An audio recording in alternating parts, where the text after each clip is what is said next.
From Charlottesville, this is GMC on Fox Virginia with Bo Sykes, Brenna Kiefner, and meteorologist Delaney Tharp.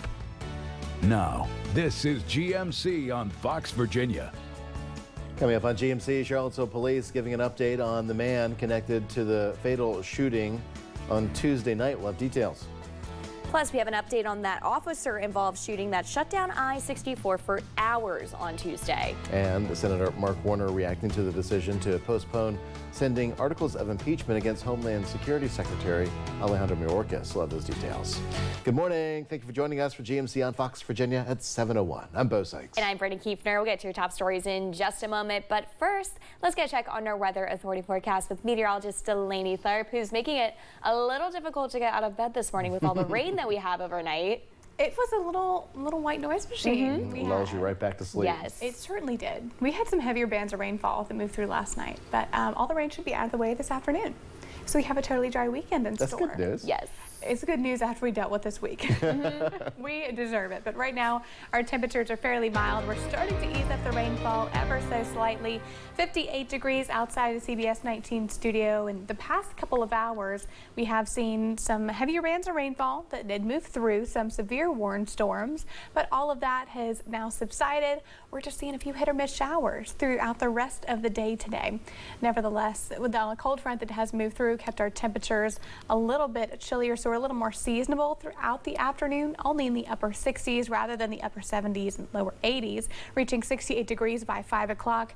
Needing the umbrella for at least a little bit this morning. So that's going to be for the first couple of morning hours with those very hit or miss showers and continuing early afternoon. But by about 3 o'clock, most of us should be clear of any rainfall. We're going to be seeing those variably cloudy conditions this afternoon with a little bit of a breeze, about 16 miles an hour out of the west-southwest at 3 o'clock this afternoon. Your weather headlines for today: gradual clearing this afternoon as the rain showers move out of the area. And ahead we have a dry and beautiful weekend in store. I'll have the details on exactly how long those dry days will last in the full weekend forecast in just a little bit. Your top story this morning: Charlottesville police have released the name of the man wanted for the murder of Daquan Brown on Tuesday night. Sidney Monticelis Stenny is facing multiple charges, including second-degree murder and use of a firearm in a felony. The shooting happened on Tuesday night in the area of 12th and Rosser. 31-year-old Daquan Brown was found dead in a car. Police continue their search for Stenny. They say he's armed and dangerous. If you can help with the investigation, call Charlottesville Police. The suspect in Wednesday night's police chase on I-64 has died after a standoff with police. According to state police, Kevin Taylor II of Charlottesville died in the hospital after being shot by officers. It all started around 5 p.m. on Wednesday when the 29-year-old allegedly fired shots near an apartment complex in Waynesboro. Waynesboro police spotted Taylor leaving the scene. They chased him toward I-64. Police say Taylor crashed his car at mile marker 102, leading to a standoff that lasted for about an hour. That's when shots were fired and Taylor was hit. No officers were hurt. Investigators say they found a gun at the scene. State police are investigating the officer-involved shooting of this case. Waynesboro police are investigating the initial shooting. And Taylor had a lengthy criminal record. Court records show that Taylor was arrested 10 years ago for attempted robbery, using a firearm in a felony, and breaking and entering with criminal intent. According to the Daily Progress, Taylor was sentenced to 6.5 years, and Taylor's accomplice in the robbery was killed by the homeowner. Fluvanna County law enforcement is looking for the person responsible for throwing a large rock at a moving vehicle which severely injured a young female. It happened over the weekend near the 800 block of Nahor Manor Road. Investigators say a very large landscape-style rock was thrown at the vehicle while it was driving down the road, and it broke through the front window and hit a young female in the face. If you have any information about this incident, contact the sheriff's office. Virginia Senator Mark Warner is reacting to the articles of impeachment against Homeland Security Secretary Alejandro Mayorkas, which are expected to be delivered to the Senate sometime next week. Fox Virginia's Garrett Witten has the story. We've seen incompetence hit new levels. Articles of impeachment against Homeland Security Secretary Alejandro Mayorkas were supposed to be delivered from the House of Representatives to the Senate already, but that hasn't happened. I spend a lot of times pretty frustrated in this body. Virginia Senator Mark Warner is reacting to the articles, calling them, quote, phony. Even my Republican Senate colleagues have said they see no evidence. House Republicans impeached Mayorkas in February on 2 articles claiming he has not been enforcing immigration laws. They had initially planned to send the articles to the Senate on Wednesday, but some Senate Republicans had been urging Speaker Mike Johnson to delay the transfer as they try to build more support for blocking an expected motion from Democrats to dismiss the trial.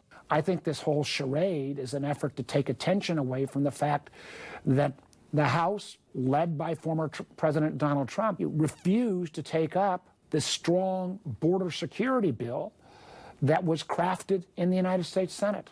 This, of course, was the bipartisan bill that included funding for border security and aid for Ukraine and Israel. Warner admits the border must be addressed. He also says the dysfunction in the House is leading to other problems. The House leadership failed to have its own Republican members act in any kind of concert, putting in jeopardy the nation's leading national security legislation. It's the Foreign Intelligence Surveillance Act, which allows the United States to conduct surveillance on foreign individuals outside the country, according to Warner. The idea that the United States would step back from having this tool that expires next Friday is the height of irresponsibility. This week will rank in my top 3 of weeks of frustration. Senate Majority Leader Chuck Schumer told reporters that Democrats are sticking with their plan to deal with the impeachment as, quote, expeditiously as possible.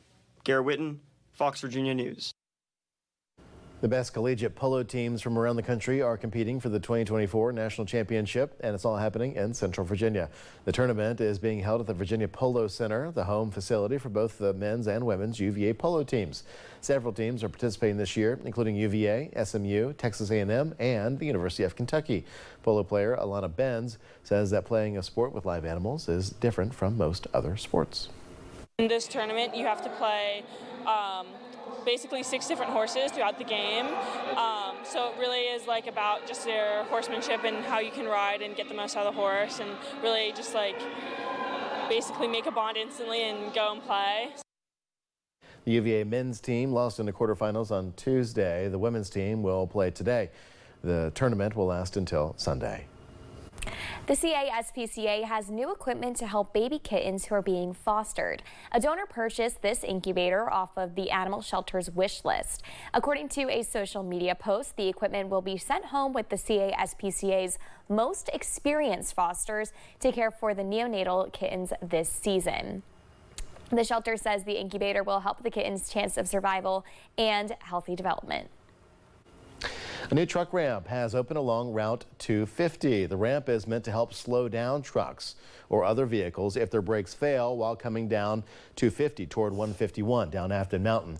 The new ramp is first of its kind in Virginia, and it's not your typical gravel ramp you may have seen on other interstates. This one uses 10 stainless steel nets arranged to safely stop vehicles, including 18-wheelers weighing up to 80,000 pounds, traveling at 80 miles an hour.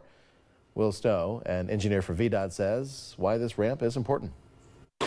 We realized the need for this ramp when we had several trucks run through the work zone once we introduced that roundabout to what used to be a stop-controlled intersection.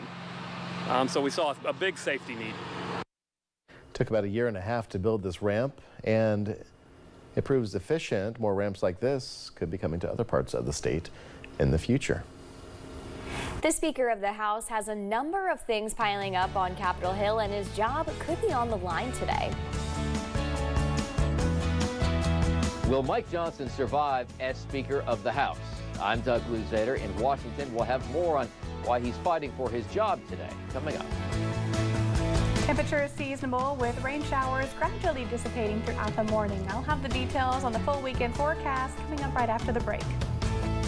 And now, your CBS 19 Weather Authority forecast from the Bright Star Care Charlottesville Weather Center. Good morning and happy Friday, my friends. JES Skyline Network looking dry for the first time in a while. No active rainfall on any of these cameras.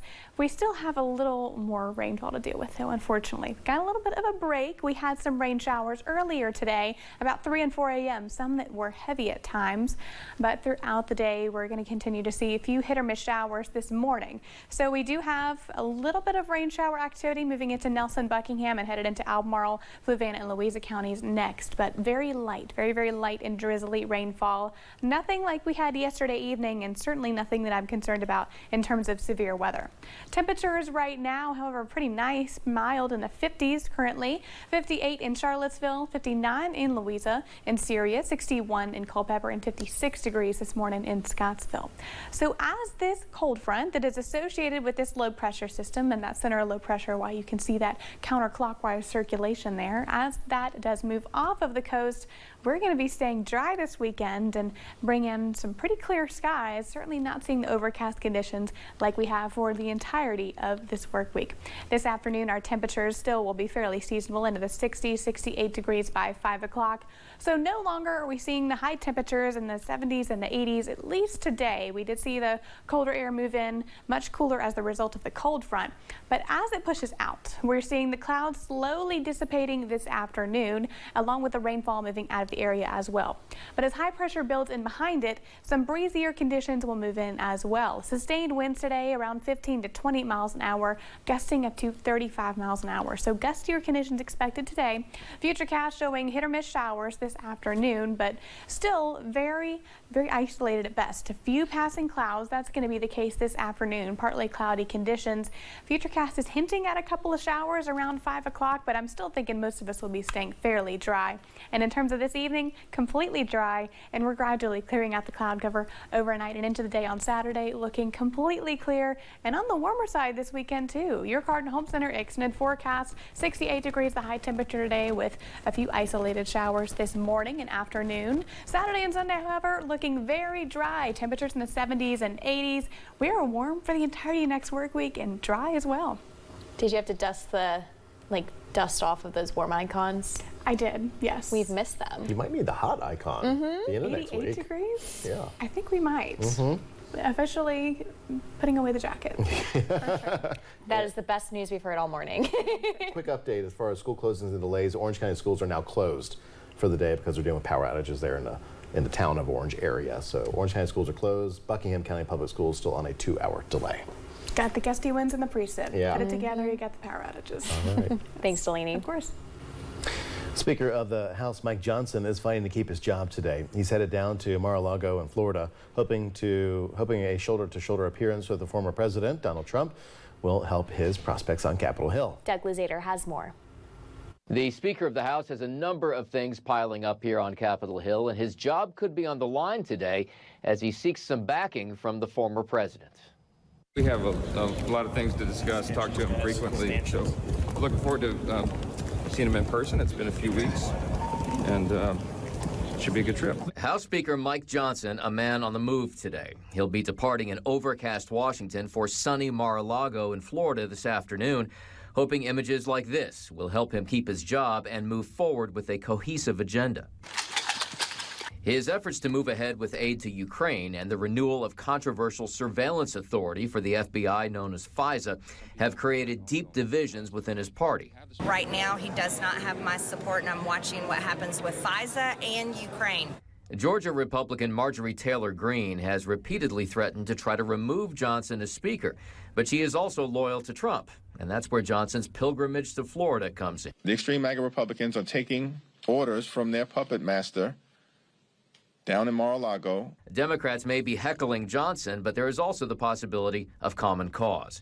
If the Speaker puts his job on the line, for instance, to secure Ukraine funding, Democrats may back him in the face of GOP critics. There are a reasonable number of Democrats who would not want to see the Speaker fall as a result of doing the right thing.